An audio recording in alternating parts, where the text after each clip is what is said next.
Hello students, good morning. This is Avinash Pandey from Concord Academy और आज हम पढ़ने जा रहे हैं अपना chapter 2 unit 2 of business economics.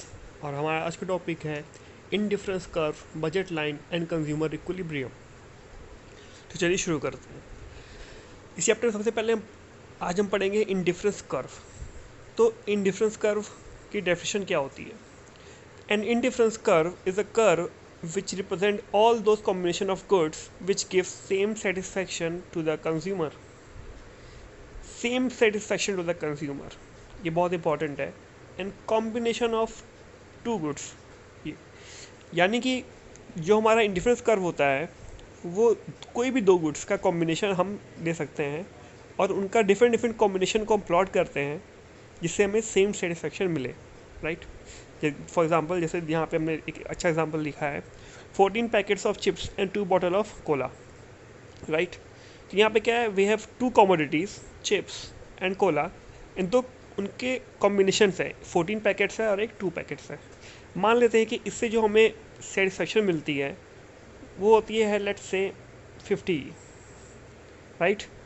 तो हम जितने भी कॉम्बिनेशन बनाएंगे उन सभी की जो सेटिस्फेक्शन होगी वो कितनी होनी चाहिए? 50। सबकी 50 ही होगी, बट कॉम्बिनेशन डिफरेंट डिफरेंट होंगे। जैसे 40 packets of chips and 2 bottle of Cola, या 10 packets of chips and 3 bottle of Cola, या हम बोल सकते हैं 7 packets of chips and 4 bottle of Cola, या 3 packets of chips and 4 bottle of Cola. मेरा मतलब है कि यहाँ पे आपको इन चारों में से कोई भी ऑप्शन चूज़ करना हो तो आपके लिए चारों से ही जो मिलने वाली सेटिस्फेक्शन है वो बराबर है। आपके लिए ये चारों पॉइंट्स ही एक जैसे ही हैं। आप किसी को किसी भी कॉम्बिनेशन की तरफ एक ज़्यादा झुके हुए या कम झुके हुए नहीं हो, आपको सभी बराबर पसंद होगी। ऐसा हमने इंडिफरेंस कर्व में हम अज्यूम करते हैं। एक इसका एक देखिए स्केड्यूल। जैसे वी हैव 4 कॉम्बिनेशन ABCD और फूड और कपड़ों का है, right? We have 4 combination of food and clothes, correct है? Just right. तो वी हैव कॉम्बिनेशन ए जहाँ पे हमारे पास 1 फूड है, 12 क्लोथिंग है। बी में आपके हमारे पास 2 फूड है एंड 6 क्लोथिंग है। सी में we have 3 food and 4 clothing. D हमारा कॉम्बिनेशन है 4 फूड एंड 3 कपड़ों क्लोथिंग का। ये आप जो एक और लाइन देख रहे हैं इसको हम अभी बाद में एक्सप्लेन करेंगे, ठीक है? तो कहता है कि ये जितने पॉइंट्स हैं ABCD इस कर्व के ऊपर, ये जो कर्व है हमारी IC कर्व, ये सेम लेवल ऑफ सेटिस्फेक्शन देते हैं, राइट? तो हम चाहें एक फूड लें और 12 कपड़े लें, 2 फूड या 6 कपड़े लें, 3 फूड या 4 कपड़े, 4 फूड या 3 कपड़े, सबसे जो मिलने वाली सेटिस्फेक्शन है वो बराबर है। And consumers it's indifferent among this combination, he prefers them equally. उसके लिए सब कैसी हैं? बराबर हैं। इसलिए इसको बोलते हैं कैसा कर्व? Indifference curve. उसके लिए कोई डिफरेंस नहीं है। सेकेंड हमारा हम अज्यूम करते हैं कि consumer is rational and possesses full information of the economic aspects. यानी कि जो हमारा कंज्यूमर है वो बेवकूफ़ नहीं है, उसको हर चीज़ के बारे में आइडिया है कि क्या चीज़ खरीदने से उसको उसके इकोनॉमिक एस्पेक्ट्स क्या है, उसके पास पैसे कितने हैं, सब कुछ उसके पास नॉलेज है। हमारा consumer preference approach is an ordinal concept. अब ऑर्डिनल क्या होता है? यहाँ पे हम बात करते हैं फर्स्ट, सेकंड, थर्ड की। फिर एक हमारा होता है कार्डिनल, जो हमने पढ़ा था लास्ट टॉपिक में, वो होता है 1 2 3। जब हम नंबर से गिनते हैं 1 2 3 तो उसको बोलते हैं कार्डिनल। जब हम फर्स्ट, सेकंड, थर्ड की बात करते हैं तो हम बोलते हैं ऑर्डिनल। तो हमारा इनडिफरेंस कर्व कैसा है? एक ऑर्डिनल कंसेप्ट है। यानी कि यहाँ पे we have choices, first choice, second choice and third choice, so on, ठीक है? तो इसके बाद हमारा आता है इनडिफरेंस मैप। तो what is indifference map? An indifference map represent a collection of many indifference curves where each curve represent a certain level of satisfaction। मतलब अगर हम एक से ज़्यादा इंडिफरेंस कर्व को प्लॉट करें एक ही ग्राफ में, तो क्या बोलते हैं? Indifference map. जैसे आप देखिए यहाँ पे 3 ग्राफ हैं, 3 कर्व्स हैं, IC1, IC2, IC3। तो they are 3 indifference curve and सबकी जो सेटिस्फेक्शन है वो डिफरेंट है। और हम देखते हैं कि IC3 ज़्यादा है IC2 से एंड IC2 ज़्यादा IC1 से। यानी कि कोई भी पॉइंट अगर आप IC3 पे लेते हैं, कोई भी कॉम्बिनेशन, फॉर एग्जांपल आपने अगर ये वाला कॉम्बिनेशन लिया, कॉम्बिनेशन Z, यानी कि ये जो कॉम्बिनेशन है z की, इससे मिलने वाली जो सेटिस्फेक्शन है वो किसी भी पॉइंट b पे, IC2 पे या IC1 पे किसी भी पॉइंट से ज़्यादा होगी। In short, all points on this curve IC3 will give more satisfaction than any point on this curve और this curve। कोई भी कर्व ले हम, उससे ज़्यादा हमें मिलेगी सेटिस्फेक्शन IC3 पे, IC2 को मिलेगी IC1 से ज़्यादा। और अगर हम किसी कंज्यूमर के पास चॉइस हो तो वो हमेशा वो अलग कर्व चूज़ करेगा जिसमें उसको ज़्यादा सेटिस्फेक्शन मिलेगी। तो अगर ऑप्शन कंज्यूमर के पास XYZ में, तो ही विल प्रेफर कौन सा पॉइंट? Z point. ठीक है।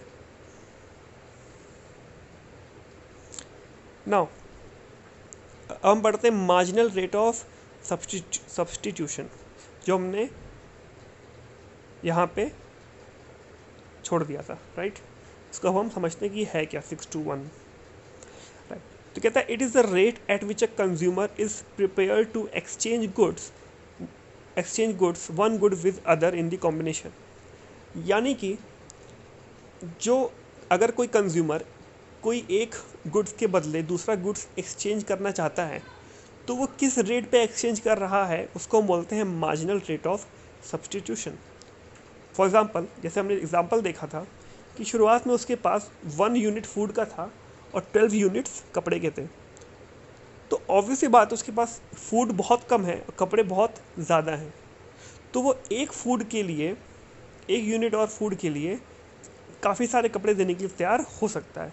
तो वही देखा हमने कि उसने सिर्फ एक यूनिट फूड के लिए, सिर्फ उसने 1 से 2 पे आने के लिए, एक यूनिट फूड के लिए 12 से 8 पे आने के लिए, 6 पे आने के लिए वो रेडी हो गया। यानी कि उसने एक यूनिट फूड के लिए 6 यूनिट कपड़े देना चूज़ किया, राइट। तो क्या हमने पाया कि कितना हुआ हमारा MRS, minor rate of substitution? 6, right. 6/1। कैसे हम पता करते हैं? 6/1। कितना उसने y एक्सिस में दिया और कितना उसने x एक्सिस में उसको मिला, राइट। एक बात हम इसको आप जान लीजिए, आपको मैथ्स आती है, पढ़ा है आपने तो भी, नहीं आती तो भी, कि कोई भी कर्व या कोई भी लाइन का जो स्लोप होता है वो होता है dy/dx, यानी कि y एक्सिस का इंटरसेप्ट अपॉन x एक्सिस का इंटरसेप्ट। यहाँ पे y, अगर हम बात करें पॉइंट A से पॉइंट B की, देखिए जैसे अगर हम बात करें कर्व A टू B की, तो A से B आने में उसने कितना लूज़ किया? 12/6। और कितना गेन किया उसको? 1 से 2, तो 6/1। 1 से 2 आया तो एक ही का बच चेंज आया, और 12 से 6 आया तो चेंज 6 का आया, तो 6/1 6, ठीक है, 6। नाउ इसके बाद अगर जब वो B से C पे जाता है, तो वो एक यूनिट फूड के लिए अब सिर्फ 2 यूनिट कपड़े ही देने के लिए रेडी होता है। तो कितना हुआ आपका MRS? 2/1, यानी कि 2। थर्ड में अब जब वो C से D पे जाता है, तो वो एक यूनिट फूड के लिए सिर्फ एक यूनिट ही कपड़ा देने के लिए रेडी होता है, राइट। तो कितना है MRS? 1। तो क्या होता है MRS बेटा? Change in y upon change in x और dy/dx। ऐसे क्वेश्चन आपसे पूछे जा सकते हैं। एक ग्राफ दे देगा छोटा सा और बोलेगा बताओ इसमें minor rate of substitution between point A two point B कितना है। तो आपको क्या करना है, A से B में आने के लिए y एक्सिस पे उसने कितने यूनिट छोड़े और उसको x एक्सिस पे कितने यूनिट मिले, डिवाइड कर देंगे तो हमें मिल जाएगा क्या? MRS, right. बहुत इंपॉर्टेंट कंसेप्ट है ये। अब हम देखेंगे कि what is the relation between MRS and MU। MU आपको याद होगा क्या होता है बेटा? कोई बताएगा? Marginal utility, right. Marginal utility होता है हमारा क्या? MU। Now the marginal rate of substitution of x for y is equal to, ये x फॉर y का मतलब क्या है? x फॉर y का मतलब क्या है कि उसको x मिल रहा है और y वो दे रहा है, कि कितने यूनिट x के लिए वो कितना यूनिट y देने के लिए तैयार है, उसको बोलते हैं x फॉर y। ये y फॉर x भी हो सकता है, x फॉर y भी हो सकता है। तो हम देखते हैं MRS XY क्या होता है? dy/dx, जो कि हम यहाँ पे देख चुके हैं, dy/dx। और ये इक्वल होता है MUX/MUY के, यानी कि marginal utility of X upon M U Y. ध्यान रखिएगा यहाँ D Y upon D X है, यहाँ पे M U X upon M U Y है। ठीक है, इसको हम ऐसे भी समझ सकते हैं एग्जाम्पल के तौर पे। जैसे हमने लास्ट एग्जाम्पल में देखा कि उसने 6 यूनिट कपड़े दिए, 1 यूनिट क्लोथ की लिए। इसका मतलब क्या है कि उसके लिए कपड़ों की कीमत 6 टाइम्स है, सॉरी खाने की कीमत 6 टाइम्स है कपड़ों से, राइट। तो what is the M U X 6 times और माई एम यू वाई 1। अगर एम यू वाई का 1 है तो उसका 6 टाइम्स है, तभी तो वो 1 के बदले 6 देने के लिए तैयार है, राइट। तो D Y upon D X is equal to M U X upon M U Y. ठीक है, यहाँ वाई अपॉन एक्स है, यहाँ M U X upon M U Y होगा, राइट। नाउ हमने देखा कि जो एम आर एस होता है वो हमेशा कम होता जाता है, ठीक है, डिमिनिशिंग यानी कि कम होता जाता है। जैसे देखिए यहाँ पहले 6 था, 2 था, 1 था, और आगे जाएगा तो और कम होता जाएगा। ऐसा क्यों होता है? Why the M R S is diminishing. तो देखते हैं, कहते हैं when consumer has more of anything the intensity of want for it decreases. Thus, as the consumer has more food, his want for food decrease and is willing to give up lesser unit of clothing. सीधी सी बात है, जब आपके पास कोई चीज़ ज़्यादा होती है तो आपको वो चीज़ और पाने की इच्छा कम होती जाती है, राइट। मान लीजिए आपके फ्रिज में 4 बोतलें कोल्ड ड्रिंक की पड़ी हुई हैं, तो आपको एक और कोल्ड ड्रिंक की बोतल की इच्छा बहुत कम होगी, है ना। बट अगर आपके फ्रिज में कोल्ड ड्रिंक नहीं है बिल्कुल भी, तो आपको एक बोतल के लिए कोल्ड ड्रिंक के लिए बहुत ज़्यादा इच्छा होगी, आप पाना चाहेंगे, राइट। तो उसी तरीके से जब उसके पास सिर्फ 1 यूनिट कपड़ा था और 1 यूनिट फूड था और कपड़े 12 यूनिट थे, तो उसने क्या किया, उसके पास सिर्फ 1 यूनिट फूड है और 12 यूनिट क्या है, क्लोथ। उसके पास फूड बहुत कम है, क्लोथ बहुत ज़्यादा है, तो उसने क्या बोला, मेरे को 6 दे दूंगा मैं क्लोथ के, मुझे 1 यूनिट फूड दे दो। जब उसके पास 2 यूनिट फूड हो गया और 6 यूनिट क्लोथ बचे हैं, अब उसके पास फूड 2 यूनिट है, अब उसने पेट भर लिया है, अब उसको और खाने के लिए 6 कपड़े देने की ज़रूरत नहीं है, राइट।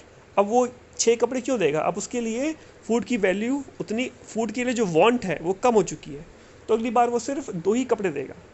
तो अगर जब वो 1 फूड और लेगा तो बदले में सिर्फ 2 कपड़े देगा, तो 4C बचेगा उसके पास, एंड सो ऑन। तो जैसे जैसे हमें उसको फूड मिलता जाएगा वैसे वैसे वो कपड़े देने की इच्छा उसकी कम होती जाएगी और वो कम कपड़े देगा, राइट। सेकेंड हमारा most goods are imperfect substitute of one another, MRS would remain constant if they could substitute each other perfectly. यहाँ पे इफ होगा, they could substitute each other perfectly. कहता है कि जो ज़्यादातर गुड्स यानी कि मोस्टली सभी गुड्स जो होते हैं वो इम्परफेक्ट सब्स्टिट्यूट होते हैं, ठीक है, वो एक दूसरे को परफेक्टली सब्स्टिट्यूट नहीं कर सकते, राइट। मतलब कोई भी चीज़ कितनी भी करीब क्यों ना हो, चाय और कॉफ़ी काफ़ी क्लोज सब्स्टिट्यूट हैं बट इम्परफेक्ट हैं, राइट। ऐसा कभी नहीं होगा कि आप किसी को बोलोगे कि हाँ आप जो कॉफ़ी और चाय दोनों पसंद करता है कि आप कॉफ़ी के बदले चाय ही पियो सिर्फ, तो आपको उतनी ही सेटिस्फेक्शन मिलेगी, नहीं मिल सकती उसको, क्योंकि दोनों चीज़ बिल्कुल परफेक्ट सब्स्टिट्यूट नहीं है, राइट। अगर ऐसा होता तो कैसा होता, हमारा minor rate of substitution constant होता। व्हाई? बिकॉज जब उसे कोई फ़र्क नहीं पड़ रहा कॉफ़ी और चाय के बीच में, तो वो एक कॉफ़ी के बदले एक ही चाय देगा, है ना, एक कॉफ़ी के बदले एक ही चाय, क्योंकि उसके लिए दोनों ही की क्या है, बिल्कुल इक्वल ही है, ठीक है। तो ऐसा होता नहीं है, इसलिए जो हमारा MRS होता है वो डिक्रीजिंग होता है, यानी कि कम होता जाता है। Now will see some properties of indifference curve. जो हमने कर्व पढ़े थे, इनडिफरेंस कर्व क्या होता है बेटा, इनडिफरेंस कर्व क्या होता है, इनडिफरेंस कर्व, इनडिफरेंस कर्व क्या होते हैं, वो कर्व जिनमें 2 गुड्स की कॉम्बिनेशन को हम प्लॉट करते हैं जिनसे हमें मिलने वाली सेटिस्फेक्शन बराबर होती है किसी भी पॉइंट पे, राइट। तो पहला है हमारा indifference curve slope downward to the right, यानी कि जो हमारा इनडिफरेंस कर्व है वो नीचे की तरफ डाउनवर्ड जाता है और राइट साइड में, ठीक है। कैसा होता है, हम हमेशा देख चुके कैसा होता है, ऐसा। ऐसा क्यों होता है, क्योंकि it means that two commodities can be substituted for each other, and when the amount of one good in the combination is increased, the amount of other good is decreased. इसका मतलब क्या है कि ये दो गुड्स जो हैं ये एक दूसरे को सब्स्टिट्यूट कर सकते हैं, राइट। और जैसे जैसे हम एक गुड्स को बढ़ाते जाएंगे कॉम्बिनेशन में, तो दूसरा गुड भी कम होता जाएगा, एक बढ़ेगा दूसरा कम होगा, तभी जो कर्व होगा वो दोनों तरफ x और y एक्सिस से चिपका होगा, पास होगा, करेक्ट। जैसे मान लो यहाँ पे हम देखते हैं, कोई भी ये पॉइंट देखते हैं, ये वाला पॉइंट, यहाँ पे क्या है, हमारे पास x बहुत कम है पर y बहुत ज़्यादा है। बट जब हम यहाँ पहुँचते हैं तो हमारे पास x बहुत ज़्यादा है और y बहुत कम है।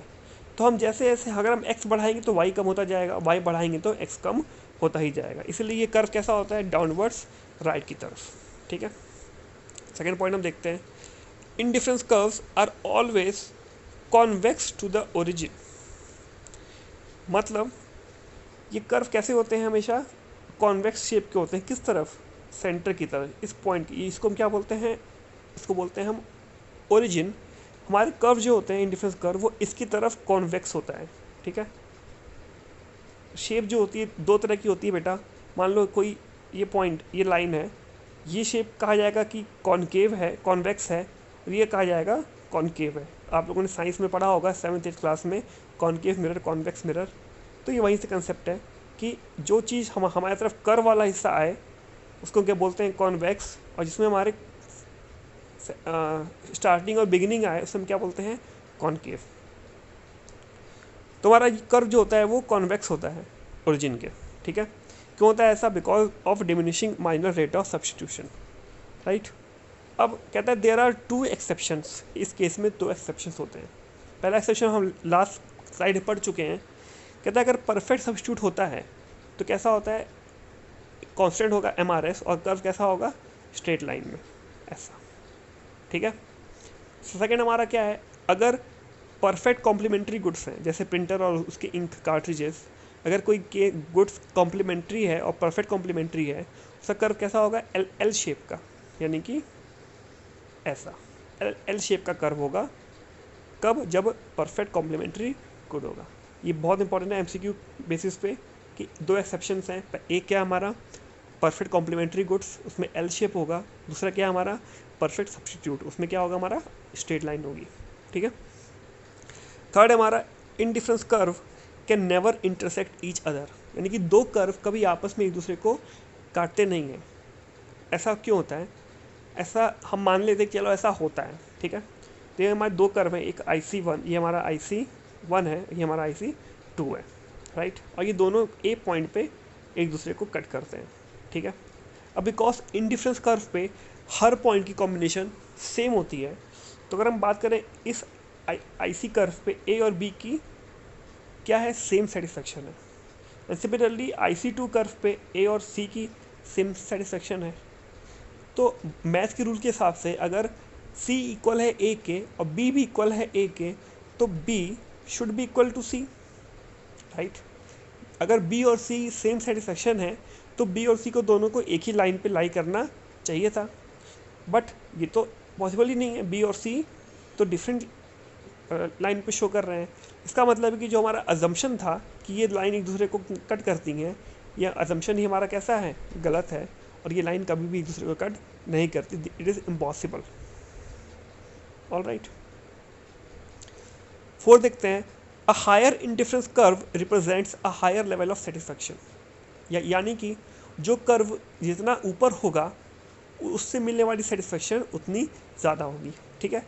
जैसे मान लो एक कर्व ये है, एक कर्व ये है, एक कर्व ये है, तो सबसे ऊपर वाला कर्व कौन सा कहा जाएगा, ये वाला कर्व, दिस वन, थर्ड वाला कर्व।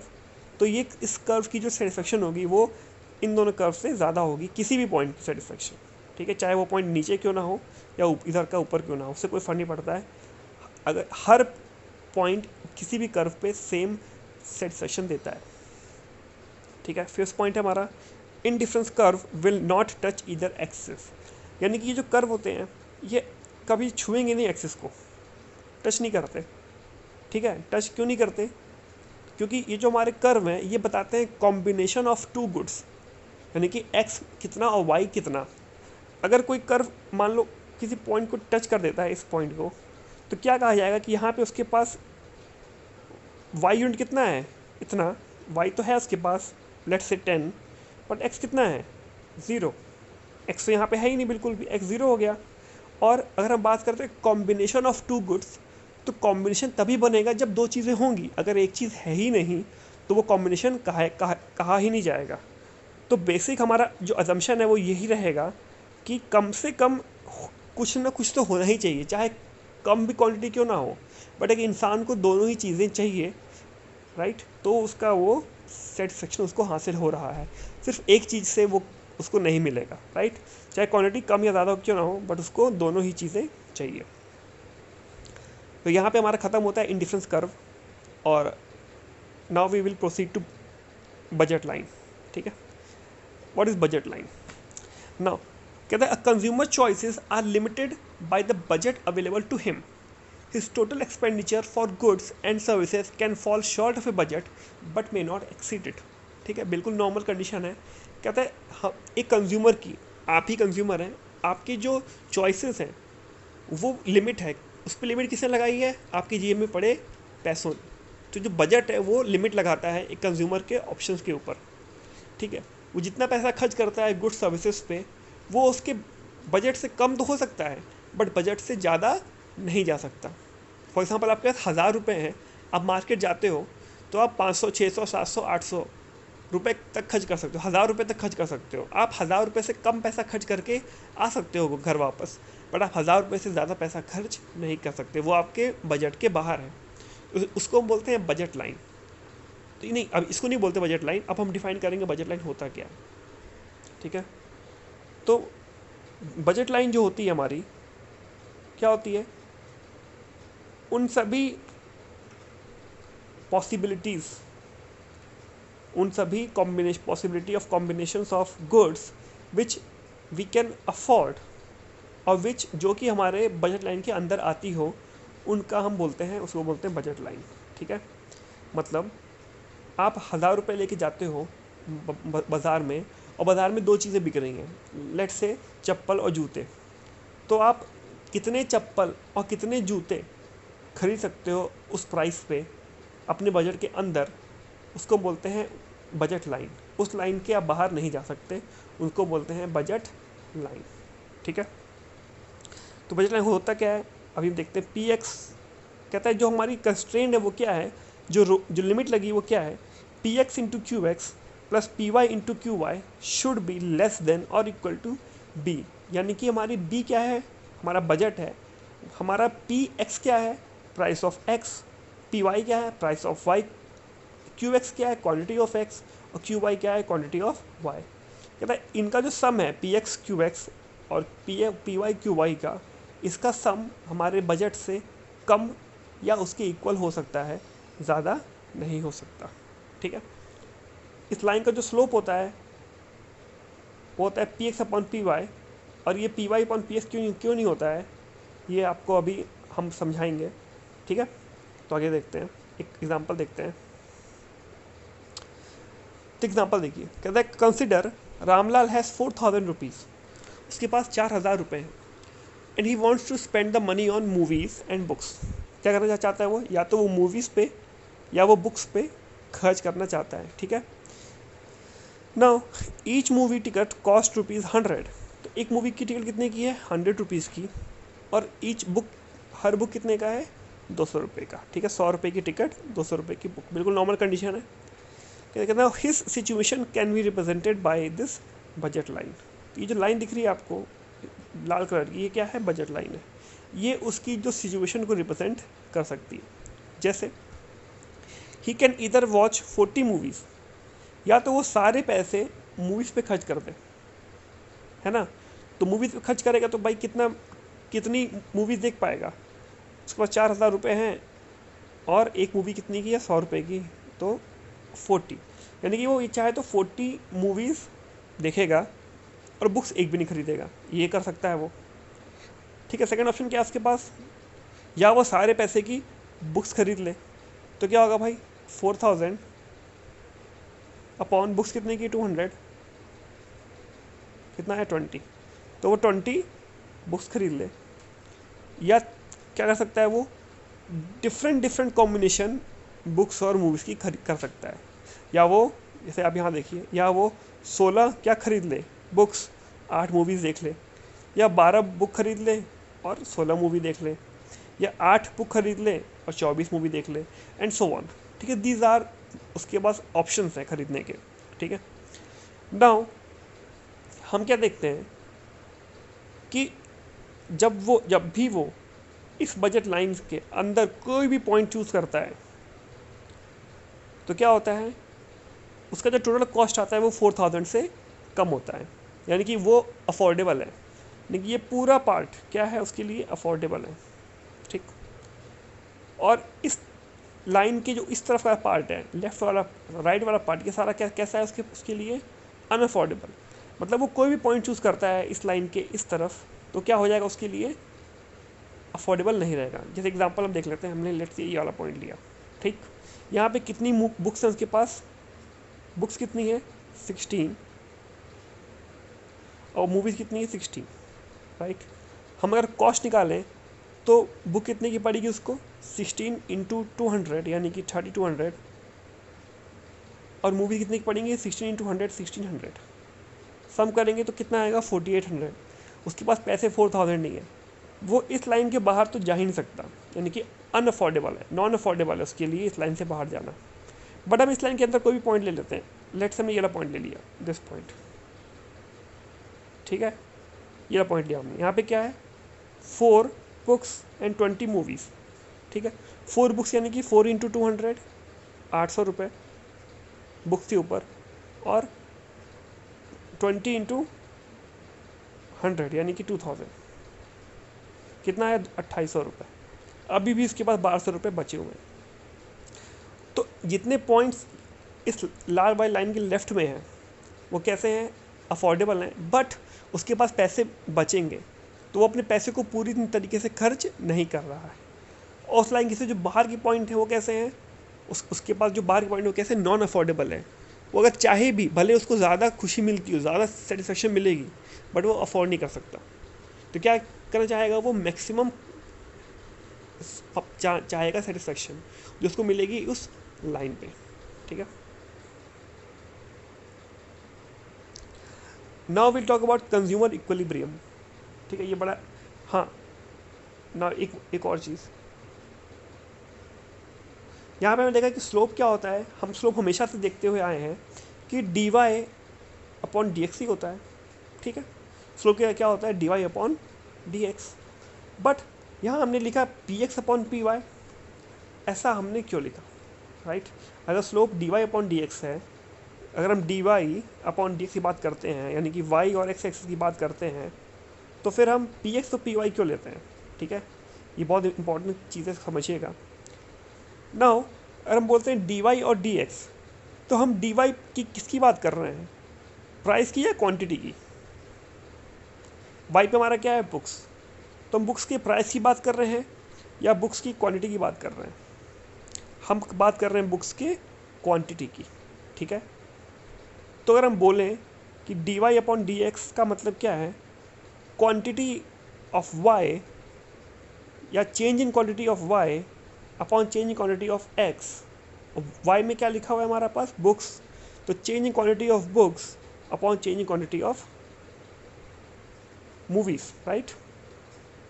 ऑल राइट, तो अगर हम इसको लेट्स सी, तो जब हम बात करें स्लोप की, तो वो क्या होता है, D Y upon D X. हमारा डी वाई पे क्या है, we have quantity of Y upon quantity of X, right. हम अगर बोले कि क्वांटिटी ऑफ वाई कितना होता है, आपसे पूछा जाए कि वाई की कितनी क्वांटिटी आप लेके आओगे, वो आप कैसे पता करोगे, जो आपने पैसे खर्च किए, budget upon price of Y, right, B upon P Y. Similarly quantity of X की बात करें तो वो आप कैसे पता करोगे, budget upon price of X, है ना। आपसे पूछा जाए कि बताओ भाई आप कितनी बुक्स खरीद पाओगे, तो अब क्या करोगे, 4000 को आपने डिवाइड किया बुक की प्राइस से 200 से, तो आपने पाएगी 20। और सिमिलरली अगर आपसे पूछा जाए कि आप कितनी मूवीज़ देख पाओगे, तो आपने 4000 को किससे डिवाइड किया, मूवी की कॉस्ट से, यानी कि 100 से, तो आपका आया 40। तो यहाँ पे हम वैल्यू रिप्लेस कर सकते हैं क्यू वाई की जगह B upon P Y, right, divided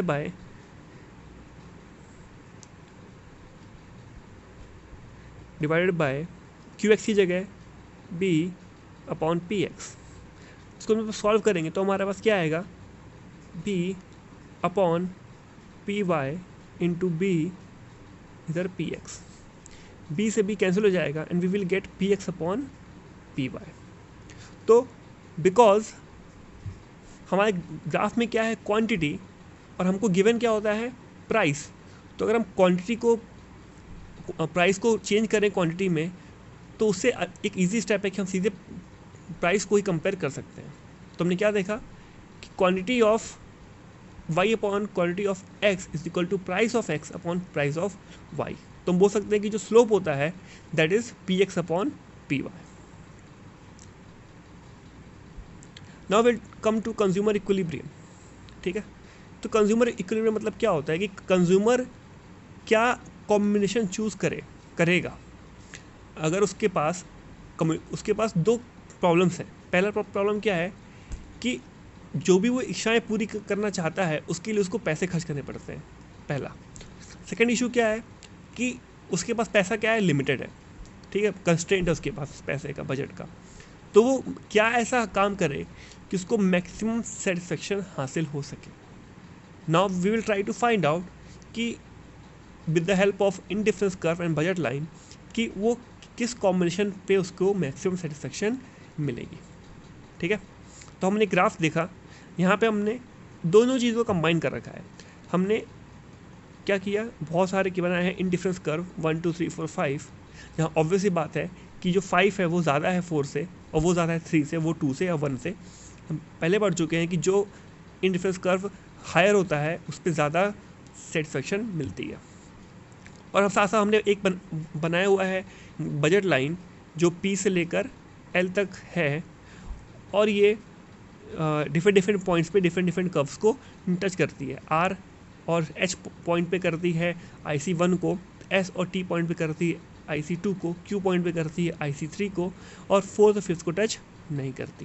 right, now will come to some conclusions. See, the consumer can not have any combination to the right of budget. यहाँ पे लाइट लिखा है, यहाँ पे होगा राइट ऑफ बजट। ठीक है, यहाँ पे होगा right of budget, right of budget line PL. So any point on IC3 and IC4 are unaffordable. ठीक है, कहता है कि जो इसकी लाइन है PL, इस लाइन के इस तरफ ही तो सब कुछ उसका अफोर्डेबल है, लाइन के बाहर साइड कुछ भी क्या है उसके लिए अनअफोर्डेबल है। तो IC4 और IC5 का तो कोई पॉइंट इस लाइन के लेफ्ट में है ही नहीं, सब कुछ राइट में है। तो IC4 और IC5 पे उसको कंज्यूमर को अफोर्ड नहीं कर सकता, यानी कि वो चाह कर भी IC4 और IC5 की सेटिस्फेक्शन हासिल नहीं कर सकता, उसके लिए इम्पॉसिबल है IC4 या IC5 पे जाना। ये हमने पहली चीज़ देखी। ठीक है, सेकेंड हमारा consumer will prefer to choose any point on the budget line PL since he will not want to under utilise his money. His options are R S Q T H। Second चीज़ क्या है, अगर उसको अपना maximum satisfaction चाहिए तो वो चाहेगा कि हम पूरे के पूरे पैसे खर्च करें। राइट, पैसा बचा के वो क्या करेगा, ठीक है, पैसा अगर बच गया तो उस पैसे से उसको कुछ और मिल सकता था सेटिस्फेक्शन, जो कि उसने नहीं यूज़ किया, तो वो उसके लिए बेवकूफ़ी वाली बात है। तो he will try to maximise his satisfaction. तो उसके लिए वो कोई भी पॉइंट अगर लाइन PL लाइन के यहाँ कभी भी अंदर लेता है लेफ्ट में, तो क्या होगा, उसके पास कुछ ना कुछ पैसे बच जाएंगे। वो ये नहीं चाहे, वो चाहेगा कि पैसे जो हों उसके मैक्सिमम पूरे पैसे खर्च हों। ठीक है, तो इस केस में उसके पास पॉइंट बचते क्या क्या हैं, R S Q T और H। इन पॉइंट्स पे वो पूरे पैसे खर्च कर रहा है इस कर्व में। थर्ड चीज़ हम देखते हैं, ही will not prefer R S TH since they lie on lower indifference curve and give less satisfaction than curve IC3. Now अगर वो लेट्स से कि अगर वो H कॉम्बिनेशन यूज़ करना चाहता है, अगर वो चाहता है कि हम H कॉम्बिनेशन यूज़ करें, ठीक है, सी वो चाहता है अगर हम H कॉम्बिनेशन यूज़ करें, अच्छी बात है, पैसे उसके पूरे खर्च हो जाएंगे, बट जिसको सेटिस्फेक्शन मिलेगी वो T पॉइंट से कम मिलेगी, और वो T पॉइंट भी अफोर्ड कर सकता है बिकॉज दोनों सेम लाइन पे आते हैं, तो वो T पॉइंट वाली सेटिस्फेक्शन क्यों नहीं लेगा, क्योंकि वो लेना चाहिए, राइट, तो वो H नहीं लेगा, क्या लेगा, T लेगा। बट अगेन T पॉइंट से भी अच्छा उसका ऑप्शन Q है, वाई, बिकॉज T जो है वो IC2 पे लाई करता है और Q IC3 पे लाई करता है, और जो ऊपर होती है इंडिफरेंस कर्व उस पर ज़्यादा मिलती है सेटिस्फेक्शन, तो वो T भी नहीं चूज़ करेगा, वो Q चूज़ करेगा। सिमिलरली वो RS चूज़ नहीं करेगा बिकॉज RS TH ये सारे पॉइंट नीचे लाई करते हैं किसके, IC3 के, जो कि मैक्सिमम सेटिस्फेक्शन वो हासिल कर सकता है। तो क्या करेगा, finally he will choose a combination Q choose करेगा, यानी कि वो OM लेगा X यूनिट, OM लेगा X के और ON लेगा Y के, और क्या X कॉम्बिनेशन पे आके वो अपना फाइनली सेटलमेंट करेगा। इस पॉइंट को हम बोलते हैं कंज्यूमर इक्विलिब्रियम पॉइंट। लास्ट हम देखते हैं कि what is the relation between MRS, MU and price. Now जैसा कि हम यहाँ पे देख सकते हैं कि जो हमारा पॉइंट Q है उस पॉइंट पे दो लाइन पास हो रही हैं, ठीक है, जो हमारा पॉइंट Q है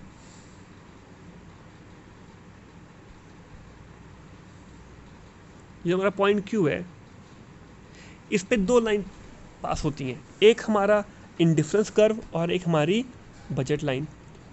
तो अगर एक पॉइंट पे दो लाइन पास हो रही हैं तो उन दोनों लाइन का जो टेंजेंट होगा या स्लोप होगा इक्वल होगा, राइट। ये लाइन कैसी है, टेंजेंट है, इनका स्लोप कैसा होगा, इक्वल होगा। तो वही में लिखा है कि सिंस पॉइंट P क्या है, कॉमन पॉइंट है, तो slope of price line PL and slope of indifference curve IC3 are equal. तो स्लोप क्या होंगे, इक्वल होंगे। अब स्लोप ऑफ PL हम पढ़ चुके हैं क्या होता है, PX अपॉन PY, और स्लोप ऑफ IC3 भी हम पढ़ चुके हैं क्या होता है, MUX अपॉन MUY, ठीक है। तो याद नहीं आ रहा आपको, यहाँ पर हम देखते हैं जो हमारा इंडिफरेंस कर्व होता है तो क्या होता है, MUX अपॉन MUY, ठीक है। Now but we know that MUX और MUY is equal to MRSXY, और हम ये भी देख चुके हैं लास्ट क्लास में कि जो MRSXY होता है वो किसके इक्वल होता है, MUX अपॉन MUY के। तो अगर ये इसके इक्वल है और ये इक्वल है तो ये तीनों क्या होंगे, एक दूसरे के इक्वल। यहाँ से हमने देखा कि कंज्यूमर जो है वो तब होगा इक्विलिब्रियम पोजीशन पे जब उसका प्राइस लाइन कैसा होगा, टेंजेंट होगा, यानी कि सिर्फ एक पॉइंट पे टच करके पास हो रहा होगा किसी भी इंडिफरेंस कर्व से, या जब उसका माइनर रेट ऑफ सब्स्टिट्यूशन यानी कि MRS होगा X और Y का क्या होगा, इक्वल होगा किसके, उनके प्राइस के रेशियो के, ठीक है। तो ये चैप्टर यहीं पे ख़त्म होता है। चैप्टर बहुत ही प्रैक्टिकल चैप्टर है, ठीक है, आप अपनी लाइफ में यूज़ कर सकते हैं। आप अपने सामने कोई भी दो केस रखिए कोल्ड ड्रिंक चिप्स की, आप उसको कंपेयर कर सकते हैं कि आप दोनों ही चीज़ को एक बराबर नहीं पसंद कर सकते, आपको दोनों ही चाहिए, राइट। और हमेशा ऐसा होगा कि आप एक यूनिट के बदले डिफरेंट केस में एक पैकेट कोल्ड ड्रिंक के बदले डिफरेंट पैकेट्स ऑफ चिप्स दोगे। कभी आप एक के बदले 4 देने के लिए तैयार हो जाओगे, बट जैसे आपको एक पैकेट मिल जाएगा कोल्ड ड्रिंक का तो अगली बार आप उसके बदले 4 चिप्स पैकेट नहीं दोगे। ये सब बिल्कुल नॉर्मल लाइफ के एग्जांपल्स हैं, आप इनको प्रिपेयर कर सकते हो इस चैप्टर को। और अब आपको